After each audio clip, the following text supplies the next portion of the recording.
Hola, ¿qué tal a todos? Bienvenidos a una cápsula más. Soy la profesora Jania Julissa Pérez Bautista, licenciada en Contaduría, Auditoría e Impuestos. Y bueno, hoy venimos con la cápsula número 11. Déjenme les comparto en materia de trabajo para que podamos dar inicio.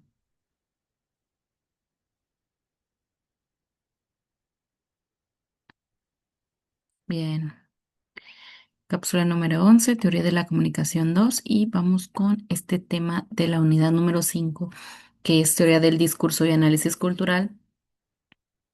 Es Michel Foucault y el poder del discurso. Para Michel Foucault, el discurso no es solo palabra, no es solo hablar, sino un conjunto de ideas y prácticas que producen verdad y poder. El poder se articula a través del discurso para establecer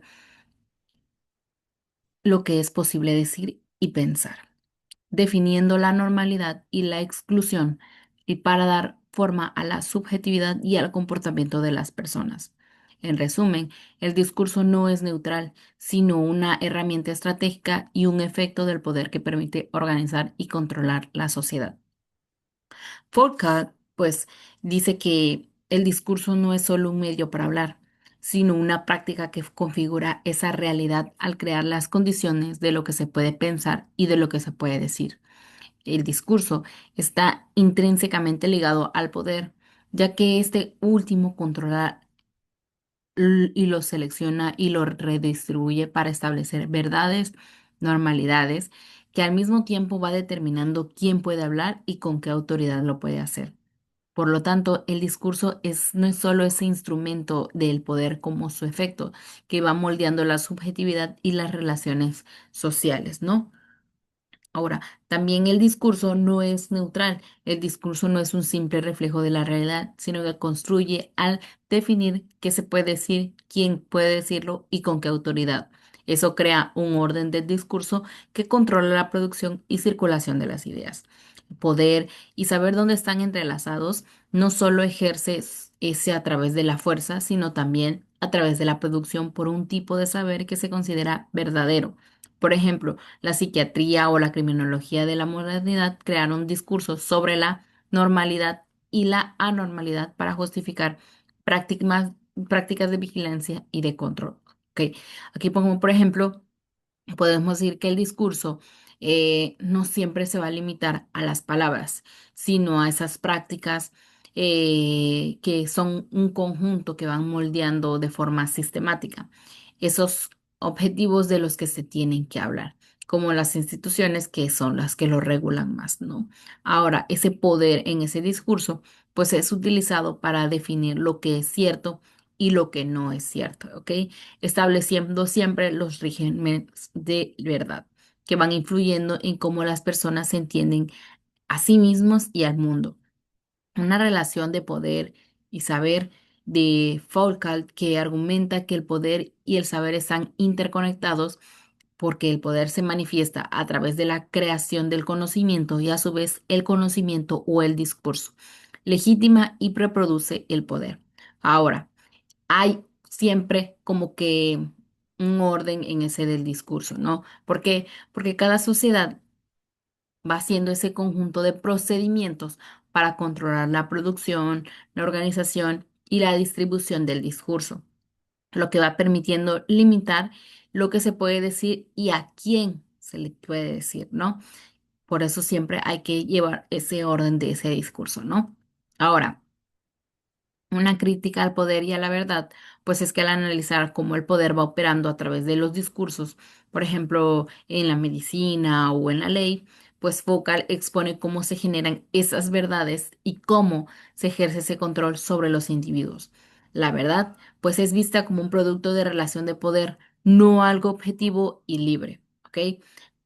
Implica de forma social que la lucha contra el poder pues no es una batalla contra un centro de poder único, sino es una lucha descentralizada en múltiples lugares donde se establecen y se difunden los discursos, ¿ok? Para Foucault pues siempre va redefiniendo y va entendiendo esa nueva forma de ese concepto, ¿no? A partir de ese lenguaje que él usa, ¿no? Porque pues dice que el poder pues no solo no puede ubicarse como un acumulado en un lugar específico o que sea apropiado por alguna persona, sino que solo se ejerce como un discurso, sin poder transmitirse ni heredarse, ¿no? De ese modo, Foucault estudia cómo la génesis de nuestra idea de poder y los fundamentos históricos de de la autoridad va imponiendo esas reglas, ¿no? A ese método lo llama una arqueología, que va consistiendo en conocer las palabras en su origen y las relaciones que existen entre ellas, lo que a su vez va construyendo la verdad que va conformando el sistema de saberes y que nos deja entender y conocer la realidad social. Ahora vamos a abordar que a Foucault con la introducción de la arqueología, por ejemplo, del saber, para ir entendiendo cómo fundamental su teoría del poder, al reconocer el origen de las palabras y su de su uso primigenio, ¿no? Con ese sustento metodológico se va a abocar que a las elecciones de sus seminarios, pues con esas bases se va a notar que Foucault estudió esa construcción de la verdad que impone el poder que debe ser integral y no de forma analítica. Aunque él pudiera estudiar de manera independiente los componentes de la verdad, el método arqueológico pues toma también en consideración la historia de los objetivos que la van determinando.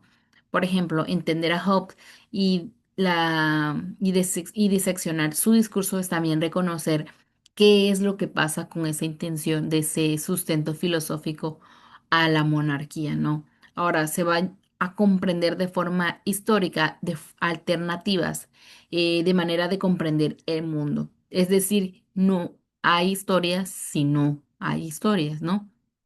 Añadiendo para alguien o por alguien eh, el lenguaje del hombre, ¿no? Ahora, aquí hay programas, ¿no? Por ejemplo, una presentación. Se va a presentar esos objetivos en ese seminario, ¿ok? Y bueno, ese poder que se tiene, ¿no? ¿Por qué? Porque no solo él explica ese posible conocimiento, ¿no?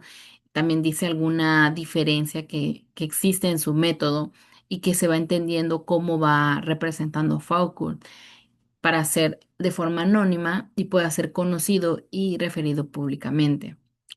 Ahora, también él implica los conocimientos no científicos, que es el triángulo de poder, derecho y verdad. Esas implicaciones están en el conocimiento y en la autoridad, porque las historias de las ideas públicas, en especial de los filósofos, fueron pues incapaces de ver ese triángulo de poder, derecho y verdad, ¿no? Ahora también entenderemos cómo se va implementando esa ley y ese poder soberano en el Estado sobre la población, ¿no? Esas diferencias que propone Foucault contra Hobbes y principalmente en la formación primigenia, en la teoría del Estado, ¿va? Se va a comprender cómo surge y cómo se ha denominado el marxista, ¿no? Que divide la sociedad gracias a esa herramienta biopolítica, esas llamadas tecnologías del poder que va permitiendo incluso eh, que va promoviendo y va argumentando el, este poder, ¿no? Ahora, ese va centrando esas genealogías en esos conceptos del Estado y de forma para elucidar, ¿no? Al recuperarse, Foucault pues sostiene que nuestro entendimiento del liberalismo político pues es incorrecto, pues no hemos puesto atención muy bien en la historia, ¿no? Y el liberalismo político en una creación de los gubernamentales y de los filósofos, pues para poder gobernar de manera eficiente con la idea del conocimiento y el saber del servicio del Estado, pues no crea esa ciencia política, sino es que es creado de la técnica para ir manteniendo el poder, entre otros, la población y se convierte en el objeto a controlar económica y políticamente, por lo que es necesario esa creación de dispositivo de seguridad para ese control. La legitimación y la soberanía nacional debe de ser un problema teórico y va promoviendo y moviendo esas fronteras que va fijando esos límites, ese poder, de tal forma que se van fijando esas dos consideraciones, la que es fijar los derechos establecidos como imprescindibles y la segunda es limitar la competencia del gobierno para la utilidad en su intervención. La ciencia política que trae ese liberalismo para normalizar la cultura dentro de la sociedad y pues así liberarse de algunas antiguas responsabilidades, ¿no? Por eso se impone siempre un sistema jurídico de forma económica, legal y de un crecimiento de una demanda judicial también, ¿no? Ahí es donde podemos ver ese análisis de un micropoder de la sociedad que tiene pues libertades en el Estado para que el Estado sea incapaz de alcanzarlo, ¿no? Bueno, de ahí también nos vamos con una comunicación como práctica discursiva, ¿no? Nos dice que la comunicación como práctica discursiva pues se refiere a la forma en la que el lenguaje, tanto oral como escrito, se utiliza para construir y transmitir mensajes, influir en los demás, realizar acciones en contextos sociales específicos y va más allá de una simple transferencia de información e implica estrategias convencionales y reglas que regulan cómo se produce, cómo se interpreta un discurso, ¿no? Ahora, esa comunicación, ese proceso del lenguaje para ir construyendo esos significados, esas identidades y esas relaciones sociales dentro de un concepto específico, ¿no? Va más allá de la gramática, ya que implica la forma en que se va produciendo y se va interpretando los discursos en ese ámbito social, como el académico, como el político, como el digital, que va influyendo en cómo lo pensamos, cómo recibimos y cómo actuamos. ¿Ok? Ahora, esa construcción de significado, los discursos no solo transfieren información, sino que construyen activamente significados y conocimientos. La forma en que se construye un mensaje, el uso de ciertos términos o estrategias lingüísticas que influye en la interpretación del receptor. Una realización de acciones es a través del lenguaje se realizan acciones concretas. Conceptos como los actos de habla demuestran cómo decir algo, como una disciplina o una promesa es una forma de actuar en un mundo social. ¿Ok?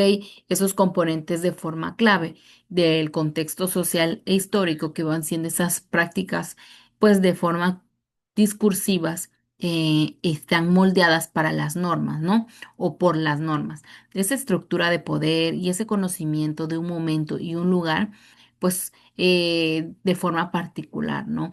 Hay una construcción de significado de ellos, pues que el lenguaje no solo transmite esa información, sino que crea activamente el mundo social, las creencias, las instituciones, las identidades de las personas. Ahora, hay reglas, ¿no? Existen reglas y convenciones que a menudo pueden ser de forma implícitas y ahí van reduciendo y regulando cómo se producen esos discursos en un ámbito específico, ya sea en una aula, en los medios de comunicación o en alguna conversación informal, ¿no? Ahí es donde van existiendo esas reglas de forma implícita, ¿no? Teniendo una identidad y una subjetividad en el discurso, pues nos va a ayudar a construir y a expresar la identidad y la subjetividad de los individuos que va permitiendo presentar de forma diferente ante los demás, ¿no? Y una confrontación y un consenso en esas prácticas, pues discursivas, no son solo esas herramientas para construir esos consensos, sino que son para generar desacuerdos y conflictos, lo que puede llevar a la ampliación del conocimiento y la comprensión. Las estrategias y las herramientas se va utilizando de forma lingüística, como la retórica, para lograr objetivos específicos y se pueda causar una reacción en el receptor, ¿no? Ahora, de forma lingüística, para esa competencia, pues está la que se enfoca en la capacidad de un hablante es el ideal para usar correctamente las reglas de forma gramatical, la sintaxis de una lengua, así pues. Pero la práctica discursiva va más allá, abarcando de la competencia comunicativa en una situación de forma real. Ahí va considerando ese contexto, esas reglas sociales y esa intención que tiene el emisor.